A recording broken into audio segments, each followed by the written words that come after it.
देखो यार, मुझे पता है कि सविता भाभी के नाम से तुम्हारी नसों में खून की जगह हवस बहने लगती है और सविता भाभी की कॉमिक्स पढ़ कर तुमने अपने हाथ की लकीरें अपने सामान पर जरूर छाप ली होंगी। इसलिए आज मैं तुम सब के लिए एक ऐसी वेब सीरीज की कहानी एक्सप्लेन करूंगा जो सविता भाभी कॉमिक्स की कहानियों पर ही बनी है। तो कहानी शुरू करने से पहले अगर तुमने चैनल को सब्सक्राइब नहीं किया है तो पहले सब्सक्राइब कर लो और बगल वाला घंटा भी बजा दो, जिससे तुम्हें ऐसी चटपटी और हुदाइयों वाली हर नई वीडियो की नोटिफिकेशन मिलती रहे। कहानी शुरू होती है और दिखाया जाता है कि एक आदमी कमरे का दरवाजा खोलकर बाहर निकलता है। इस ब्राइडल रूम में दुल्हन के ड्रेस में काम्या अपनी शादी के लिए तैयार हो रही होती है। तो इसका सीधा मतलब है कि जो आदमी रूम से बाहर निकला उसने और काम्या ने जमकर पेलम पेल का गेम खेला है।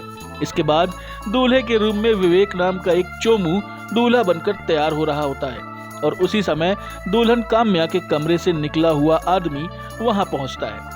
इसके बाद पता चलता है कि ये आदमी एक NRI है जो इसी चोमू का दोस्त होता है और शादी अटेंड करने के लिए इंडिया आया होता है। इसके बाद ये सभी चूतिए आपस में बिना लॉजिक की बकचोदी का ज्ञान पेलते हैं। अगले सीन में चोमू और काम्या की शादी हो चुकी होती है। इसके बाद सुहागरात के लिए चोमू काम्या के पास कमरे में जाता है। अब क्योंकि चोमू तो चोमू ही होता है, इसलिए वो अपनी बीवी काम्या से जबरदस्ती की बकचोदियां पेलने लगता है। अब काम्या को भी चोमू का कुतुब मीनार चाहिए होता है तो वो चोमू से पिलवाना शुरू कर देती है। रहा नहीं जाता, तड़प ही ऐसी है ना। थोड़ी देर के ही घपाघप में चोमू का Qutub Minar world trade centre की तरह गिर जाता है, जिससे काम्या की चिड़िया प्यासी ही रह जाती है। काम्या अपने मन में सोचती है कि किस हलवे के चक्कर में फंस गई। मिलते थे मुझे लंबे लंबे केले, जब नहीं हुई थी शादी 2 मिनट में गिर जाता है ये चोमू, हो गई मेरी चिड़िया की बर्बादी। अपनी पहली हुदाई के बाद चोमू बड़ा खुश होता आता है, लेकिन काम्या इसके बाद बाथरूम में जाकर नहाती है और शावर के तेज फ्लो वाले पानी से अपनी चिड़िया की प्यास बुझाती है। अगले दिन चोमू ऑफिस जाने के लिए तैयार हो रहा होता है। ठीक उसी समय दरवाजे पर कोई सेल्समैन आता है और चोमू अपनी बीवी को बोलता है कि तुम देख लो, मुझे लेट हो रहा है, और ऑफिस चला जाता है। सेल्समैन को काम्या मना कर देती है, तब वो काम्या से एक गिलास पानी मांगता है। चोमू जैसे ही ऑफिस पहुंचता है, उसके ऑफिस में सब उसे शादी की बधाई देते हैं, लेकिन उससे उसके कई दोस्तों और रिश्तेदारों का नाम पूछकर मजा भी लेते होते हैं। चोमू शॉक्ड हो जाता है, लेकिन उसका एक दोस्त आता है और सबको चुप कराकर चोमू को उसके केबिन में ले जाता है। चोमू अपने दोस्त से पूछता है कि बाहर सब उसके रिश्तेदारों का नाम लेकर हंस क्यों रहे थे। तो उसका दोस्त उसको बताता है कि एक काम्या नाम की ब्लॉगर है और उस चोमू और काम्या ब्लॉगर की स्टोरी काफी मिलती जुलती है। तो चोमू कहता है कि काम्या उसकी बीवी का नाम है। तो उसका दोस्त बोलता है कि काम्या ब्लॉगर नाम से एक नॉटी कंटेंट साइट भी है। अब क्योंकि चोमू तो सच में चोमू होता है तो उसे समझ में नहीं आता, तो उसका दोस्त अपने मोबाइल में साइट खोलकर उसे पढ़ने को दे देता है। जैसे ही चोमू पहला ब्लॉग पढ़ना शुरू करता है, उसकी हो जाती है फ्लावर, क्योंकि ब्लॉग शुरू होता है ठीक उसी जगह से जब सुबह सुबह चोमू अपने घर से ऑफिस के लिए निकला था। सेल्समैन घर के अंदर आता है और काम्या गिलास में उसके लिए पानी लेकर आती है। काम्या का फिगर देखकर सेल्समैन हो जाता है गीला और उसका कुतुब मीनार होने लगता है ढीला। ये सेल्समैन असल में ब्रा सेल्समैन होता है और काम्या उससे ब्रा लेकर अपने कमरे में फिटिंग चेक करने के लिए चली जाती है। ये सेल्समैन चोरी छुपे काम्या को ब्रा पहनते हुए ताड़ता रहता है। काम्या सेल्समैन को उसे चोरी छुपे ताड़ते हुए देख लेती है और उसे अंदर अपने पास बुलाकर अपनी साइज नापने को कहती है।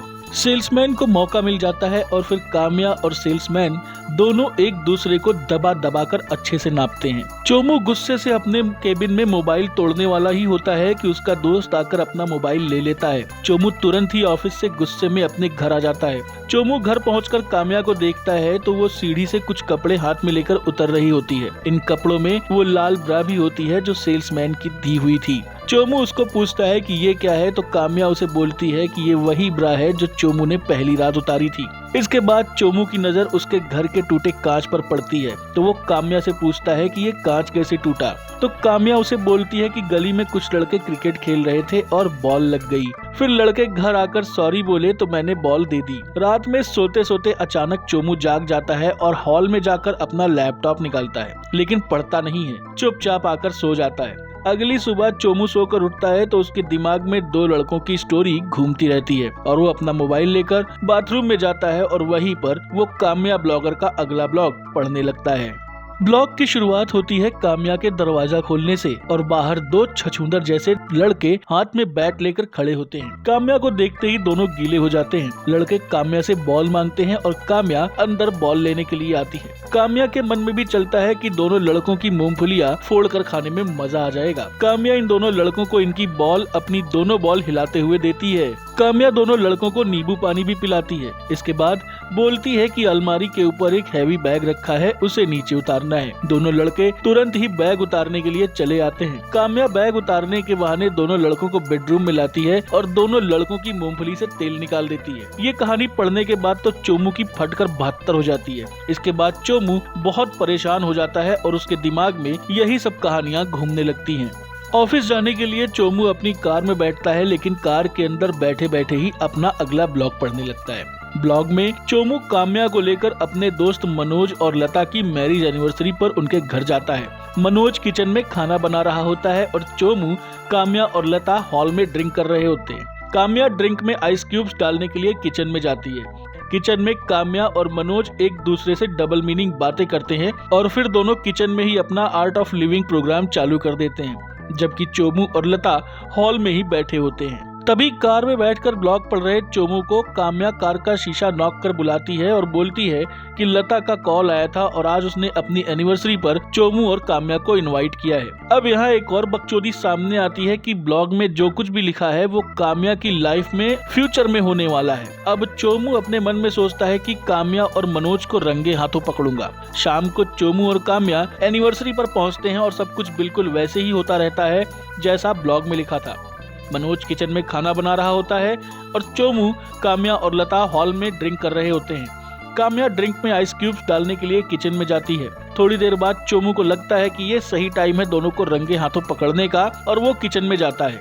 लेकिन किचन में काम्या और मनोज आपस में सिर्फ बात कर रहे होते हैं और चोमू वापस हॉल में आ जाता है। तभी काम्या को एक कॉल आता है और वो हॉल में आकर चोमू को बोलती है कि उसका कजन तेज आया हुआ है और उसे पिक करने के लिए जाना पड़ेगा, और दोनों वहां से चले जाते हैं। चोमू, काम्या और काम्या का कजन तेज जो अमेरिका से आया होता है, रात में एक साथ टीवी देखकर रसगुल्ले के मजे उड़ा रहे होते हैं। चोमू को अगली सुबह ऑफिस जल्दी जाना होता है, इसलिए वो सोने चला जाता है और तेज और काम्या टीवी देख रहे होते हैं।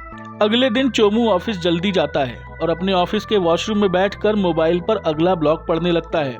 ब्लॉग शुरू होता है ठीक वहीं से जब पिछली रात चोमू सोने चला जाता है और तेज और काम्या टीवी देख रहे होते हैं। अचानक तेज और काम्या के हाथ एक दूसरे को टच करते हैं और दोनों काउच पर ही घपाघप चालू कर देते हैं। ब्लॉग पढ़कर चोमू अपने केबिन में होता है कि तभी उसके फोन पर उसके निहाल अंकल का कॉल आता है। चोमू काम्या को कॉल करके बताता है कि निहाल अंकल आए हैं और 4 लोगों का खाना बनाना, क्योंकि वो कुछ दिन रहेंगे।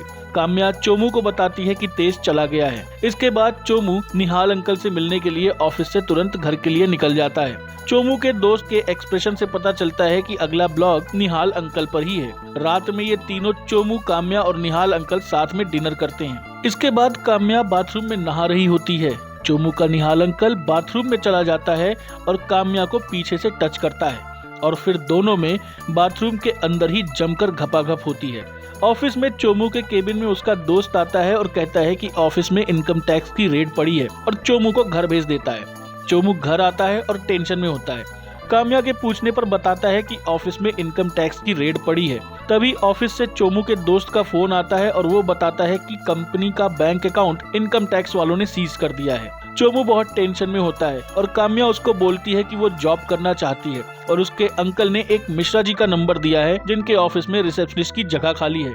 चोमू काम्या को जॉब करने के लिए हाँ बोल देता है। अगले दिन काम्या एक ऑफिस में इंटरव्यू के लिए जाती है जहां उसको उसकी दोस्त मालिनी मिलती है जो उसी ऑफिस में काम करती है। काम्या बताती है कि वो यहाँ रिसेप्शनिस्ट की जॉब के लिए आई है तो मालिनी उसे शर्मा जी से मिलाने लेकर चली जाती है। चोमू घर पर होता है और अगला ब्लॉग पढ़ने लगता है और मन में सोचता है अब साला शर्मा भी उसकी बीवी की ले लेगा। मालिनी काम्या को शर्मा के केबिन में ले जाकर मिलवाती है। शर्मा एक ठरकी बुढ़ा होता है और कहता है कि काम्या को रिसेप्शनिस्ट की नहीं बल्कि बड़े साहब की सेक्रेटरी के लिए इंटरव्यू करो। ठरकी शर्मा मालिनी को इशारा करता है और मालिनी काम्या को सीड्यूस करने लगती है और फिर केबिन के अंदर तीनों जमकर घपाघप करते हैं। ये ब्लॉग पढ़कर चोमू गुस्से में उसी ऑफिस के बाहर पहुंचता है जहां काम्या इंटरव्यू देने गई थी। जैसे ही चोमू पहुंचता है, काम्या और मालिनी बिल्डिंग से बाहर आ रहे होते हैं। काम्या चोमू को देखकर पूछती है कि वो यहाँ क्या कर रहा है। चोमू काम्या को पूछता है कि तुम यहाँ रिसेप्शनिस्ट की जॉब के लिए आई थी, कहीं शर्मा ने तुम्हें सेक्रेटरी की जॉब तो नहीं दी। इस पर मालिनी पूछती है कि ये बात चोमू को कैसे पता, और काम्या को अपने साथ लेकर चोमू घर चला आता है। अगली सुबह चोमू सोकर उठता है तो काम्या ऑफिस जा चुकी होती है। चोमू टीवी ऑन करता है तो केबल काम नहीं कर रहा होता है और वो केबल वाले को कॉल करता है। केबल वाला चोमू के घर पर आकर केबल सही करता है और काम्या के बारे में पूछता है। चोमू केबल वाले से उसका चार्ज पूछता है तो केबल वाला बोलता है कि मैडम जिसे पैसे नहीं लेता है वो। इसके बाद पूरे दिन पानी वाला, कुल्फी वाला और न जाने कितने लोग घर पर आते हैं। सभी काम्या को पूछते हैं और कोई भी अपने सामान के बदले पैसे नहीं लेता है। इसके बाद चोमू काम्या ब्लॉगर का सारा ब्लॉग पढ़ता है जिसमें सबके साथ काम्या के घपाघप के बारे में लिखा होता है। चोमू ये सब पढ़कर बहुत ही गुस्से में होता है और काम्या को कॉल करके ऑफिस से घर बुला लेता है। चोमू गुस्से में काम्या पर चिल्लाता है और उसके कैरेक्टर पर सवाल उठाता है। काम्या अपनी सफाई देती है लेकिन चोमू उसकी किसी बात पर यकीन नहीं करता है और उसे काम्या ब्लॉगर का ब्लॉग दिखाता है। ब्लॉग पढ़कर काम्या चोमू को पूछती है कि हमारी शादी कब हुई है। चोमू बोलता है कि 6 महीना पहले। तब काम्या चोमू को कहती है कि चूतिए, ब्लॉग की डेट देख ले पहले, ब्लॉग 14 साल पहले का है और तब मैं 10 साल की थी। साले चोमू, तुझे लगता है कि ये सब मैंने 10 साल की उम्र में ही कर डाला, और चूतिए मैंने 14 साल पहले ही आज के टाइम का ब्लॉग लिख डाला है। तेरी अकल में तो भूसा भरा है।